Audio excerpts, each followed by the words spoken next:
Alright guys, I've had people ask me about this. This is how you connect the Bluetooth controller to your hubsan and your phone. You go into the app, you choose your drone, whichever one you're going to use. You enter the device. Just for shits and giggles, I'll show you how to do it on the H501A. Enter device, enter main interface, but you do this with the drone connected to your Wi-Fi already. Okay, then you go to settings, go to controller, go all the way to the bottom, and go to using remote control. Your Bluetooth remote will come up in this box right here, so you just check it like that and hit connect. That's all you have to do.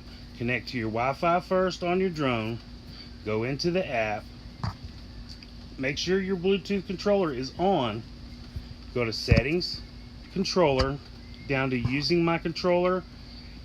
The controller will pop up in that box. You check it and you hit connect. It's as easy as that. Easy as 1, 2, 3. It doesn't connect like it used to. You go into the settings and connect. You do it this way. Later.